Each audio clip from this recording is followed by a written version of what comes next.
It's the search for answers that has brought us here together today. My name is Eric Worre, and for almost 30 years I've been an entrepreneur, struggling at times, but ultimately succeeding. As a best-selling author, speaker, and business owner, I've spent my entire career helping millions of people around the world to become entrepreneurs. And I believe strongly that there is, in fact, a better way when it comes to how we make a living. The career landscape has changed dramatically, and many are still working in a model that is completely out of date. What worked for previous generations isn't working as well for people today. In this film, we're going to explore 3 important questions. First, what's really going on in our working world today?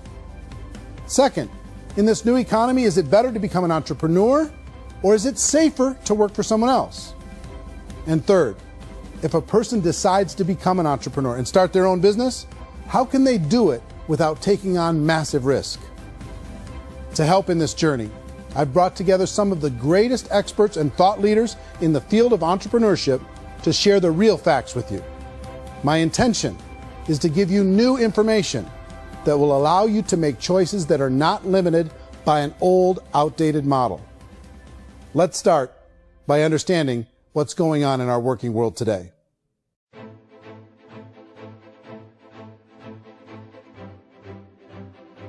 Let's look at unemployment. 30–40% of the people are honestly not working, but would be working.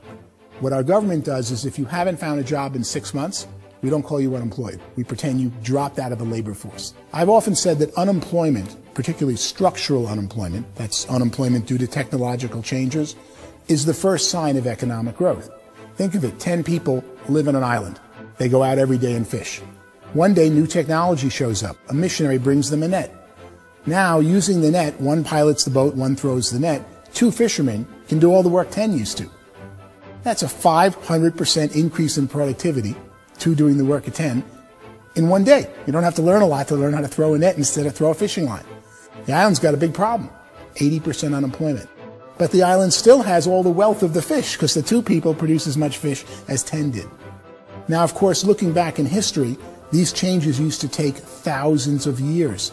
And during that time, we went into farming and transportation. Some of us became doctors and some teachers and lawyers, and we developed all these new professions and new manufacturing jobs. Today, these changes are occurring literally in one day when a new technological advance occurs, and we don't have the social structures to deal with it or to retrain the unemployed people. So one of the things that I think is interesting as I travel across the country and really travel around the world is the way that we work and the way we get paid for work is changing pretty dramatically. On a global basis, everything is being turned upside down because of the rapidly advancing technologies. They are eliminating many jobs, and we have been left with many people not prepared for the jobs that exist. A lot of demand in public companies was to squeeze out all the fat and to get just as much margin as we possibly could, and fat equals humans. So this idea of job security in information age is so obsolete, but it's still taught inside our school system, and that's where the problem starts. There's no financial education in the school system, and people are still trained to be employees to work for that paycheck. This is a chart on the middle class. What's happening in the middle class, those that went to school, their incomes have been coming down for years. And parents still say to their kids, go to school, get a job. Now what happens to all those middle class people who are dropping off the ends of the chart? Well, they become what's called working poor. And this is what happens to working poor. But they say poverty is ending. Well, poverty may be ending, but working poverty is going up. And this is food stamp usage. So food stamp usage in America is going through the roof right now, because people cannot earn what they call a living wage. Most people have experienced financial pressures that I think are probably greater than they have been in the past. If you're not working for yourself, then it's going to be a pretty hard road for a lot of people. Today, if you're going to control your future, the 40-40 plan is gone, where you can graduate from college and get a job and work for 40 hours a week for 40 years.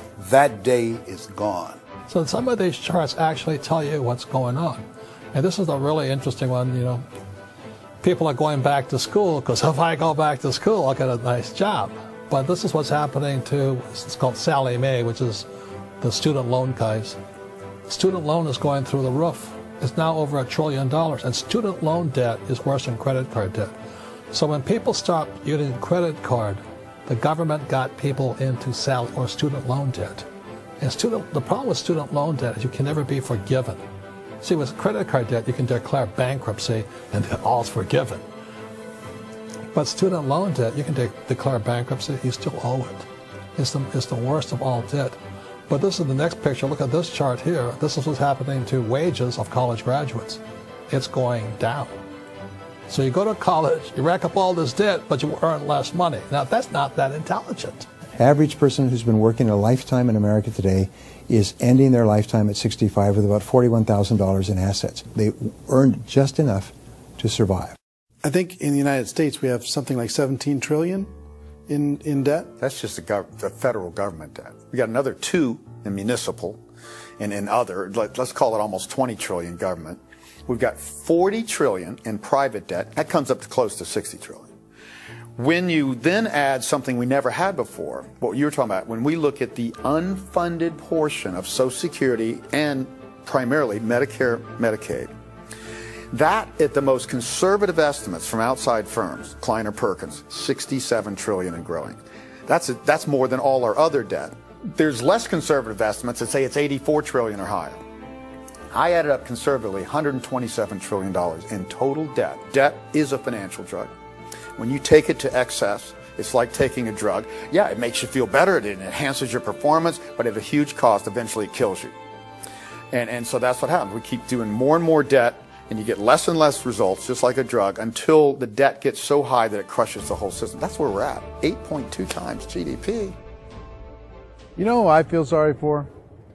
I feel sorry for the person who dreads going to work, who is sick to their stomach on Monday morning, who hates their alarm clock, who gets a little glimmer of hope on a Wednesday because it's hump day and says, thank God it's Friday. And they live for those 2 days a week where they get to be themselves and they don't have to be around people they don't like, and they don't have to play the political game in the office, and they don't have to live this half life. The person that works 50 weeks a year just to be able to have the 2 weeks for vacation. And you know what happens to most of them nowadays? They don't have a vacation. They have a staycation. They have time off of work, but they don't get to go where they want to go because they're overextended. They've got all this debt. They got all this situation. They hate their alarm clock. They can't sleep until they're done. They have to spend most of their life in traffic. I feel sorry for that group of people because there's a better way. They just don't know it. I see this really interesting attempt at rugged individuality in a 6x8 rectangle.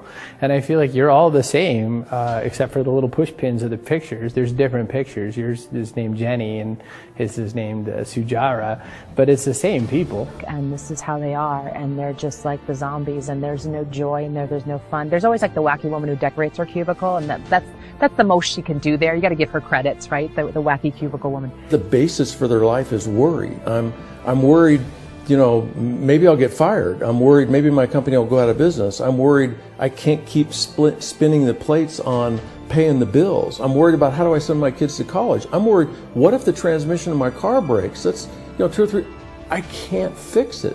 People live in a sea of worry, and it eats at them. Those signs that people held up during the Depression didn't say looking for gainful employment in a cubicle. It said looking for work. Work is what we're looking for. Job is just a unit of measurement. Work is what we're going after. It's time to look in the mirror and say, it's not the economy, it's my economy. It's my little world of where I am. I need to improve. I'm not going to wait for the economy to come back because, frankly, the economy is doing great in this country. So I'm here on Wall Street, the financial center of the universe, the financial capital of the world. This is where most people's money goes to at least be held for a time, right?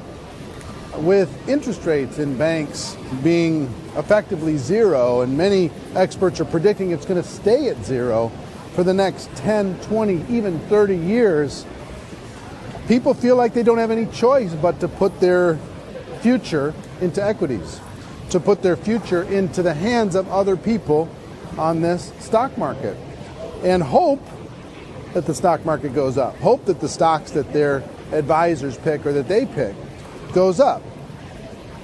That's one way to go, I guess. It's my personal belief that if you put your future into the hands of yourself, in other words, you have earning power by yourself, I think you're a better investment than these guys.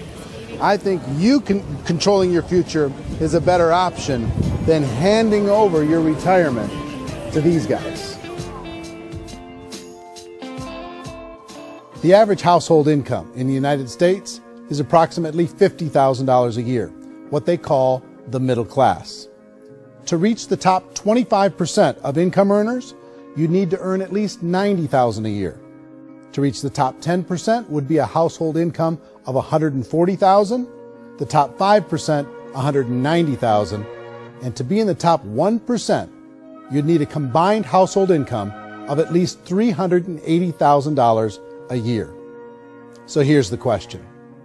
What do you think would give you the best chance to move up and get to the top 10%, the top 5%, the top 1% or beyond? In my opinion, and in the opinion of many, many experts, the answer is to become an entrepreneur, to become your own boss. I think you have to be a business owner. I can't, the only time I ever say to someone it'd be great to be an employee is when they've already told me they've surrendered. I only tell people who are wounded spiritually that they should be an employee. And it's that feeling that you get when you pick up the backpack off the little Cub Scout and say, "Don't worry, little guy, we'll get you back to the camp." You know, it is in no way a kindness when I tell someone they'd be a great employee. The other status symbol really increasingly is lifestyle. I mean, people can own their own business, maybe even work out of their house. That, I tell you, people admire that. Like, gosh, I wish I could do that. The spirit of the entrepreneur is to be a risk taker and to be resourceful and unstoppable and to have a vision of yourself beyond where you are and not willing to settle for life as it is. Think about the great entrepreneurs. They're visionary. They have heart. They're willing to do today what others won't so they can do tomorrow what others can't. Personally, I don't think of the new economy, the old economy. I create my own economy. The entrepreneur's in control. I decide what the economy is going to be like. In the world of entrepreneurship, there are no limits. You can make as much as you want, depending on how much you want to work and how smart you are and how great a team you put together. There's no more lifetime rewarding business than being an entrepreneur. Why in America, where anyone could be anything, would people want to give up their freedom and become effectively a modern-day slave, told shut up and be here every morning at 7:30, leave at 5:30, and do what I tell you? If people decide to become an entrepreneur and work for themselves, they have some traditional options, but they're riskier than you might think. Any kind of a retail business, retail build-outs, is extremely expensive. Even just these small little yogurt stores where they're putting little yogurt machines and you get all the different flavors, you're spending $200,000, $300,000, $400,000 to open a yogurt shop. I would love to buy a Dunkin' Donuts, but it's $500,000 or so to start. I don't quite have that just-in-case money. Risk you can lose it all, and most guys do 2 or 3 times, and even big guys like Branson, because I'm such a fan of his, half his companies don't work. If you make $1 million, your problems are going to go. If you make $1 billion, your problems are really going to go.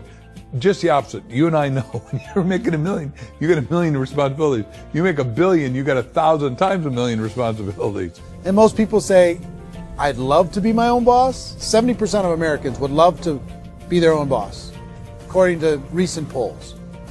But they don't know how to get there. Because what are you going to do? One, you could buy an existing business. If somebody's selling an existing business, you have to ask why. Usually because it's probably hard. It's probably not making as much money as they hope. 2, they could buy a franchise. A little less risk, proven system, but it's expensive to be able to do that. 3, they could start something from scratch.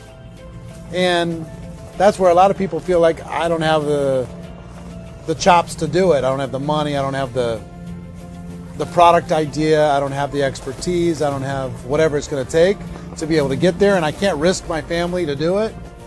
So, 4th, they could become an investor.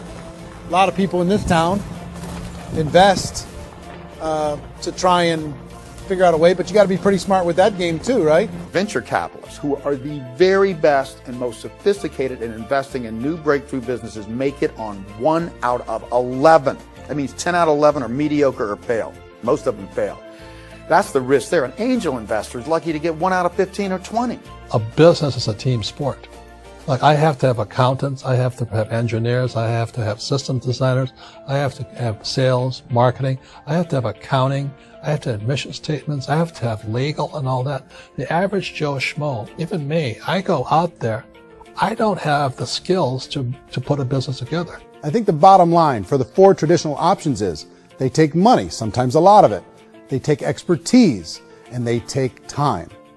All of that adds up to just too much risk for most people. I bought a business from somebody else and it was a lot of work, and you start wondering, what did I just buy? Because I guess ultimately I own your email list and I just overpaid for it. People that start their own business, they spend a lot of money, they spend a lot of time, a lot of effort to get things started. And the more you invest on the upfront, the harder you typically work at it. I can tell you what the success rate is of a restaurant. What is it? They're crazy enough. About 90% of them fail. About 90%, in how quickly? Year or less. Wow. And if we're talking non-franchise, we're talking franchise, Sure. That's totally different. Yeah. But our students aren't getting franchise restaurants. You gotta invest big money. Exactly. And with someone like McDonald's, you've had to work with the company for a long period of time, really know the Even have a chance at investing $1 million. have a chance, and it's a slim chance. What if there was a way that you had all the proven aspects, the comfort aspects, and you could still control your own life? What if there was both? In other words, you didn't have to create everything from scratch. You didn't have to be a super leader. All you had to do, what if there was a proven product already? You didn't have to create the product. And there's a proven system already, proven training already. Everything except an employer. That was the only thing that you didn't have. Do you think more people would be open to working for themselves in that environment?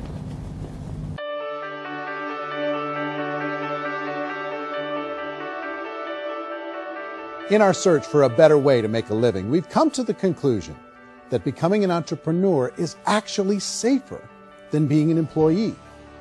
And through our look at the entrepreneurial options, one particular path kept coming up from expert after expert. And I think most people will find it surprising because it's certainly a non-traditional business model. That model is for people to start their own business and become an entrepreneur through the creation of a network marketing business. Some people call it direct selling because the product is being sold directly from the manufacturer to the end consumer, cutting out the middlemen. Other people call it multi-level marketing, or MLM, because there are multiple levels of commissions paid. The most common term today is network marketing, because network marketing best describes using a large group of independent distributors, independent entrepreneurs, to move a product or service more efficiently. So my friend here, Donald Trump, and I, we always write about the network marketing industry. And the reason we support the network marketing industry is because it really is a business school for entrepreneurs. Because most people come out of school looking for a paycheck. Oh, that's terrible. I went to network marketing like that. I think if it didn't exist, we should invent it. It is that good. I think direct selling is a great way to do business today. It's very easy to get into that industry, and you can be self-employed, be, in effect, an entrepreneur. When we see multi-billionaires adding network marketing companies to their portfolio of companies, that would be a clue. When we see people who are very famous authors and very famous business people endorsing the industry, that would be a clue. These network marketing companies aren't $50 million companies. They're billions and billions of dollars. They lead the stock market. They're major companies. When we're going to get it? You know, and you're going to school to work for a paycheck. But if you want to be rich, be an entrepreneur. And network marketing gives you the spirit to be an entrepreneur. A traditional company will spend up to 50% of their total revenue on marketing. Network marketing companies use a different approach. Instead of having all that extensive marketing expense, they utilize a network of independent distributors to do the marketing for them. Now, why do they do this?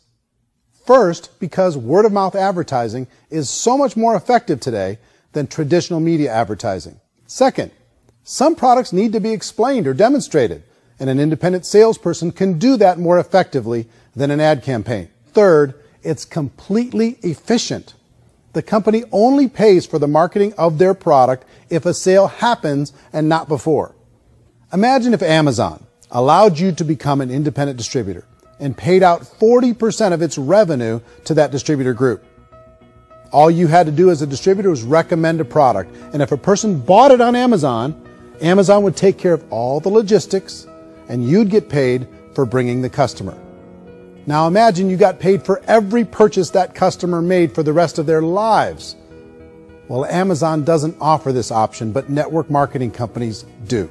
85% of all buying decisions in our society are made as a result of word of mouth or reputation. We're recommending things to each other all the time. You know, who's your dentist? Who's your doctor? Who's your lawyer? What detergent, are you using? What legal system are you using? What product are you using? We're talking to each other about the things that we love anyway. When you go into a big box retailer, you're lucky if the clerk looks you in the eye, much less gives you any detailed or accurate information about what you're purchasing. So of course, this personal information, this education coming from a friend, a neighbor, a relative, or even a stranger, but one who has experience with the product is extraordinarily valuable. As a matter of fact, network marketing can educate consumers probably better than any other form of marketing. It certainly can do better than advertising, because advertising usually has a certain hype to it, and you can only get limited information. So, network marketing trumps advertising. If you were a typical sales company and you wanted to sell $1 million a month worth of product, you might go find 100 superstar salespeople. The quota would be $10,000 a month.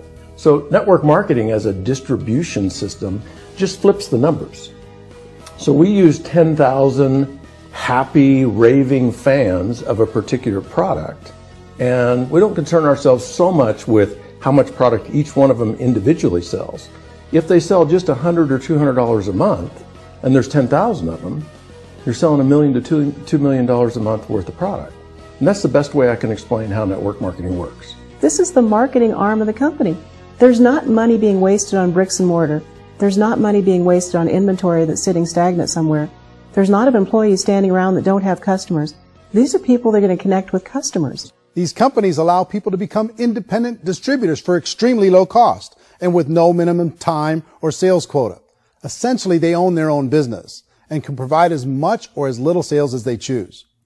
In other words, the distributor gets all the benefits of traditional business ownership without the risk. The advantage of network marketing is the ease of entry, the low risk, and the low startup cost, because almost everything else has very high risk. You can get in for a minimal investment. You're buying into a system that's already been proven, products or services that have been proven to work. The keys to network marketing is providing an opportunity for the masses to get involved, providing an opportunity for the average person who doesn't have the resources to start their own business. All of this so far is fairly straightforward, but network marketing offers another benefit. And it's this benefit that makes it so interesting for entrepreneurs. Network marketing allows a distributor to build their own network of other distributors and then compensates them on the sales created by that entire group. Direct selling is, at its base, very simple. It's the sale of a product or service to an individual on a face-to-face, one-on-one basis, just the way we're talking right now. But there's an important element as well, and that's the offering in conjunction with that sale of product, the offering of an opportunity for someone to make something of themselves. No matter what your social status is, no matter what language that you speak, I mean, look how many unbelievable people are becoming successful that speak every kind of language out there. What an awesome gift to give the world. Instead of having to work your way up in a system and prove that you could be a sales manager, they just decided everybody can be a sales manager. Everybody gets to build a sales team from day one. And so what that brought into the system of growth as a direct selling company is the concept of compounding or geometric progression. Because now you can actually grow a sales force very quickly because everybody is enrolling people in their own sales force. People who are like, oh, this is weird, I'm building a sales team, or what do you think you do at a regular company? How do you think a regular company works? Network marketing is the only industry that doesn't say your past determines your future. It looks at your past and says, okay, now what can we train you to do so you can have a great future? Every other employer out there wants to exploit you for what you already know, not teach you something new. Network marketing has the potential to save the United States and the world because it's going to teach people not to be employees, but to be entrepreneurs.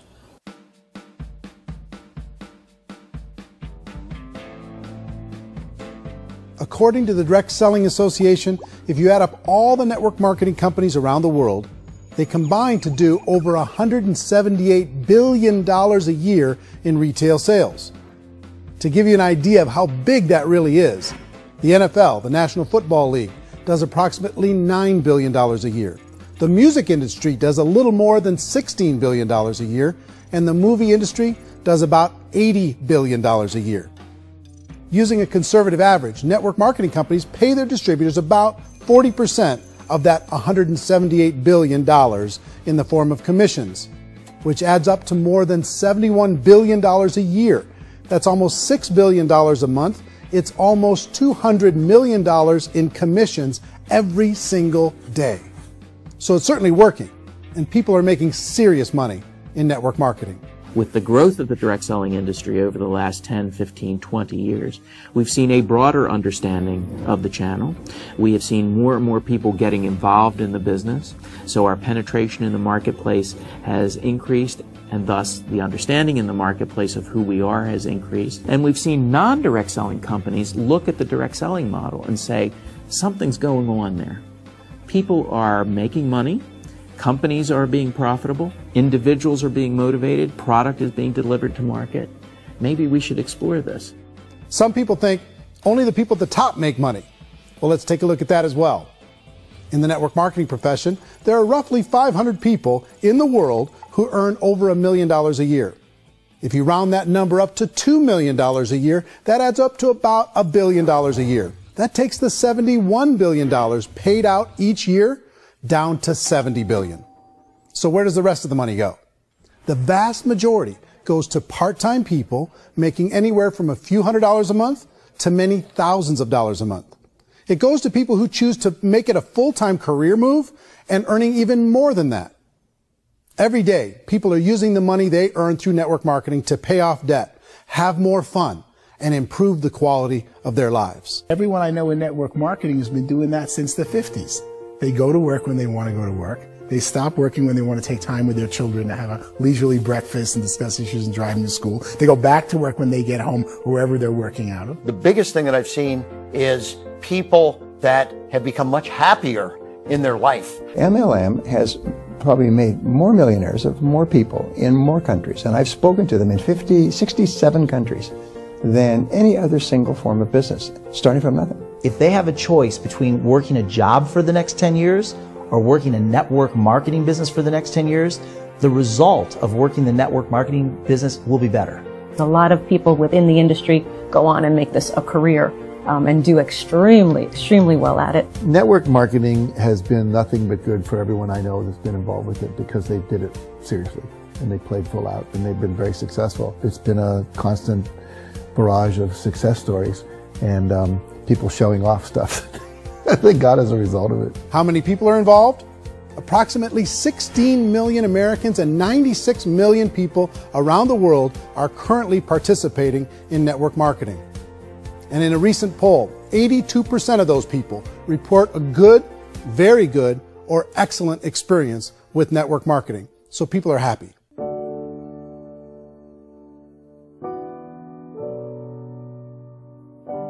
So I've taken a look at the network marketing profession and really tried to understand why so many people are confused as to the validity of this as a business. One is this pyramid shape. People get really messed up with this pyramid. Oh, it's one of those pyramid things.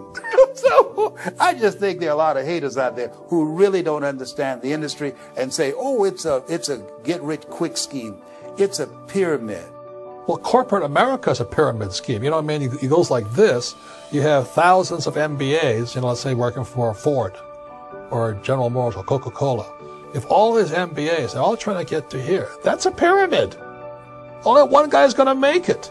Every 10 years, one's going to make it. Whereas you look at network marketing, it's like this. So you're here, and your job is to develop other CEOs coming up behind you. So it's an inverse pyramid. In network marketing, it's a very simple concept. If you sell product, you get paid. It is paid based on production. There is no first mover's advantage. There is no investment component where the more somebody spends, the more they're entitled to make. So the two are polar opposites of each other. Doesn't matter what shape the company is or the compensation plan is shaped, whether it's a circle or a pyramid or a triangle or a trapezoid, it doesn't matter. If compensation is coming primarily from recruitment, then you've got a problem.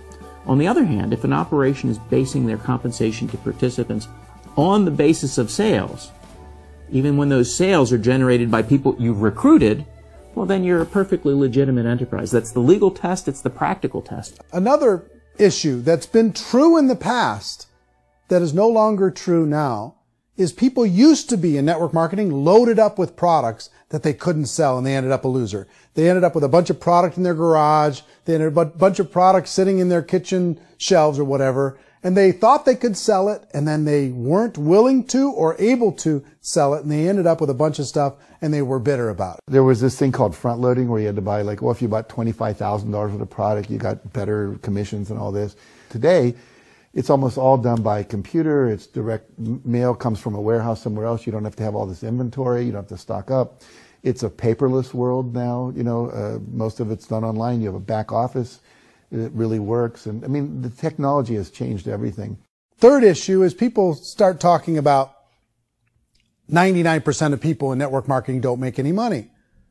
Well, we've talked about that over the course of this journey together. Almost $200 million a day is being paid out to network marketing distributors around the world. The naysayers, the people who say that it doesn't work, are usually the ones who just don't know how to make it work for themselves. And so they're giving you an opinion, and I tell people, don't confuse people's opinions with expertise, because opinions are free. And don't confuse sincerity with the truth, because people can be sincerely wrong. But here's the reality inside of network marketing. The vast majority of people that get involved in network marketing just become customers, and they get involved to be able to purchase product at a lower price. If you take Costco as an example, if a person goes into Costco and gets a membership to Costco so they can get a lower price on the product, we don't call that person a loser because they have a bunch of product that they walked out with a smile on their face. Yet when some people want to take a look at network marketing, they say, well, those people, they're just using the product and they aren't earning an income, so they must be a loser. They're not a loser. They're a happy customer. That's the vast majority of people that are involved in network marketing. Now, a smaller percentage of those people decide to go build a business. They earn $300 a month, $500 a month, $1,000, $2,000. That's the bulk of earnings in network marketing. And then there's the few that really decide to take it serious, really decide to build a large network, really work to make that network very, very productive. And those people make huge amounts of money, and there's no cap. What I do as an outside economist, just somebody looking at this industry like any other industry I speak in, and say, look, what's the realities of this? 1% do incredibly well. 10% generate some additional income at pretty low risk and effort. That's not, and 90% of people roughly end up customers. One thing that I think is real when it comes to people's perceptions about network marketing is people put this, and distributors, I think, involved in network marketing have some responsibility for this. They have sometimes unrealistic claims about the product or about the income. Most people who become distributors, they want the money, they want to be successful, but they don't have the skills. They don't know what to do. And when people don't know what to do and they're in a new business, they're scared. And when they're scared, they panic and desperation kind of sets in. So they think everyone they talk to has to get in. So if I talk to you and you say, well, no, I don't have time to do that, they're like, no, I need you. You have to do this or I won't be successful. So I start clawing on you. I start that desperation. So then I start making claims about the product, which are not appropriate, probably not even true. Or I start saying, oh, let me show you how you can make all this money and you don't have to do anything, Eric. And so you just totally misrepresent the opportunity, and you're clingy with people because you think you need everybody to be successful. and you don't. You know, one of the messages that I try to deliver most forcefully to companies as well as salespeople in direct selling is that you don't have to overpromise. The reality is in network marketing, there's a lot of hard work involved. There's a lot of effort. You're going to have to develop yourself. It's a business like anything else. It's going to take some time, but in my opinion, it's better.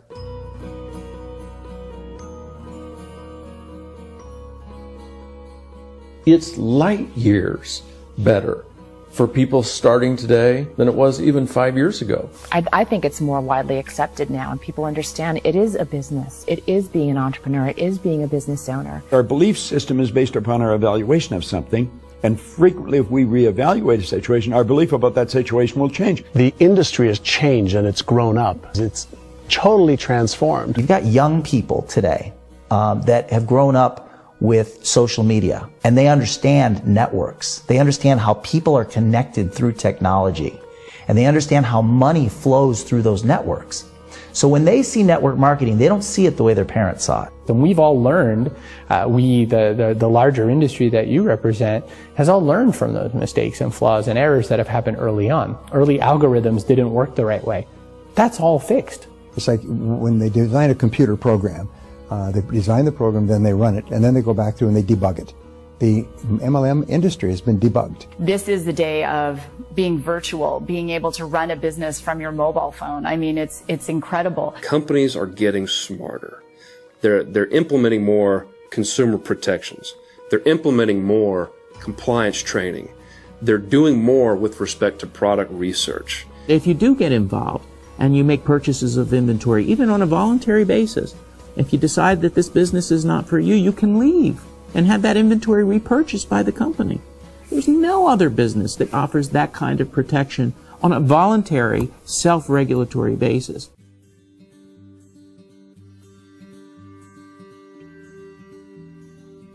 If you decide to look further into a network marketing business in order to generate more cash flow for your family, I would recommend reviewing the following 4 elements. First is the product or service. And on the product or service, I would ask 5 important questions. 1, do you like it? Is it something you would feel comfortable sharing with others? 2, is there a recognized need in the marketplace? It's hard to create a need if one isn't naturally there. 3rd, does the product meet that need? Does it solve a legitimate problem for consumers? And 4th, is it priced to sell? Can it compete in the marketplace? And 5th, is it priced for profit? Is there enough margin for the company and the distributor to be able to generate income for the long term? If you can answer the questions on the product to your satisfaction, the next element to consider is the company itself. Is it well run? Do you believe in the founders or the management team? Do you feel they have what it takes to go all the way? See, it doesn't matter how good the product is if the management can't take care of the company. Good management can change with the times. They can handle adversity. They can make good decisions. Make sure you choose a company that can serve you for a long time. The third element to consider is the compensation plan. And with that, there are 3 important things to look at. First, a brand new person needs to be able to generate some money fairly quickly. It may be an obvious reason, but you can probably imagine the ripple effect of a distributor getting involved and having even a small victory fast. That can only help with the overall success of the organization. Second, a person should be able to develop a moderate part-time income in a reasonable period of time. As they develop their network and as their sales grow, they should be able to enjoy more benefits. And third, for the people who are really serious, for those who decide to really go pro in the network marketing profession, there should be the possibility to make a serious full-time income if they work hard and are committed to developing their skills. If you're comfortable with the product, the company, and the compensation plan, the last thing you should look at is the support that will be made available to you. Does the company have a website? Does it have a solid online reporting tool? Do they have comprehensive training available? Do they host events to help you build your business? If you decide to do this, what kind of a support system can you plug into? Choosing a network marketing company is a personal decision. But evaluating the 4 elements of product, company, compensation plan, and support is a great place to start. Is the company promising that you're going to get rich quick or that you can make a lot of money without a lot of effort? That's a red flag. Is there a product that you really believe in that you think can be sold?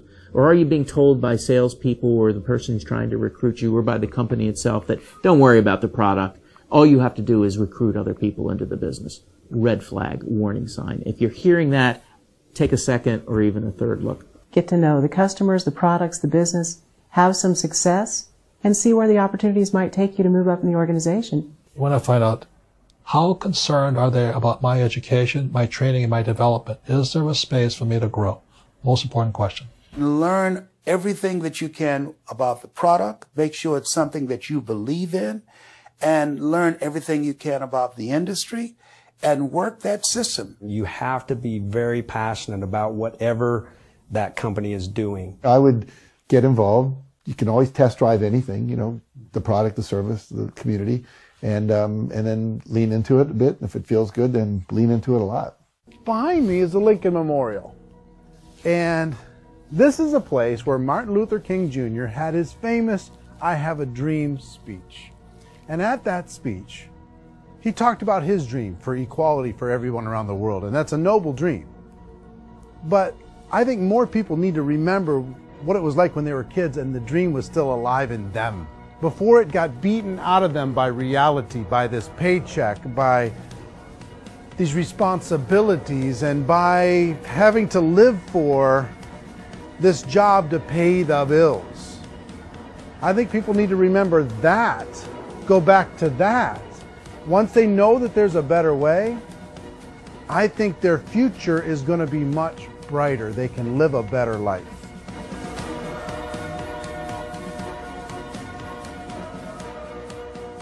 So if you're considering getting involved in a network marketing company, let me offer you just a few pieces of advice. First, network marketing isn't perfect. It's emotional. It's challenging. Like any entrepreneurial venture, it can have its up days and its down days. But if you have an entrepreneurial bone in your body, it's just better. Second, if you're going to do it, decide to be professional. Decide to go pro. It's better to do that than just be this amateur sticking your toe in the water. Third, as any professional, you're going to have to learn some new skills. And I promise you, inside of the network marketing profession, they're not too difficult to learn. Fourth, like anything worthwhile, it's going to take some time. Don't expect that you're going to get to the finish line right out of the gate. And fifth, it's worth it. It's worth it to be able to take charge of your life again. It's worth it to be able to control your own financial situation. It's worth it for the people you're going to be able to spend time with. It's worth it for the things you're going to be able to see and the experiences you're going to be able to experience. It's worth it for the causes you're going to be able to contribute to, the lives you're going to be able to touch, the customers you're going to be able to help, the friendships you're going to be able to develop. I promise you, it's worth it. Remember, most people are searching for answers just like you are. But I do have to tell you the catch to network marketing. If there is a catch, if you want to understand this from an emotional point of view, people say, well, it sounds too good to be true. It's not. It's hard work. But here's the catch. Most people still don't understand it. So you're going to have to endure the loss of social esteem from ignorant people. The uneducated will think less of you. Now, if you can handle that, you're on your way. If that's going to destroy you, you know what? Entrepreneurship in general probably isn't in your future. If you can face that catch, you can become unstoppable. I want everyone to really contemplate this if they're not in network marketing. You're in a job, you probably have a mortgage, you have rent, you have debt, whatever's going on. You're in a prison. You work just hard enough to keep them from firing you, and they pay you just enough to keep you from quitting. Come on! I've been there, done that, and bought that t-shirt. In network marketing, if you run into failure, it's really just a homework lesson for yourself. There's no one to blame. You really have no excuse not to be successful. You just don't. People don't want to hear that, but there's so much available to you. If you want to be a good network marketer, be a student to the people above you, be a fellow traveler to the people on the same level, and be a teacher to those below, and know when it's appropriate to do which. People who are not afraid of asking people to buy things or not afraid of persuading people with the chance they may say no. These people own the future. Nothing happens until something moves. So you got to go move, you got to go do something, or nothing's going to change in your life. In the beginning, you're going to do a lot of things that you don't get paid for. But as you go down the road, you get paid for a lot of things that you don't do. And your job is rehabilitate the spirit, the entrepreneur spirit in all of us. You give it back. Either give it a strong yes or a strong no, but no wishy-washy, dilly-dally stuff in the middle. There's dreams and there are nightmares, but I believe that the biggest nightmare of all is when you don't pursue your dream. You're going to see some monumental growth in this profession. It's an exciting, exciting time to be involved with the network marketing profession. The next 10 years, I see just exponential growth. When that tipping point comes, it's not a matter of asking somebody, have you ever heard about network marketing? You're really asking them, which company are you building your wealth in? We are here to fix the world, to improve relationships with other people, to improve other lives. And the real reward comes as an entrepreneur in any level from teaching somebody something and watching them soar. There is no greater reward.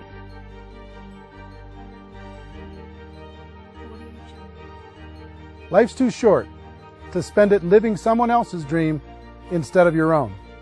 It's too short to spend it living at a fraction of your potential.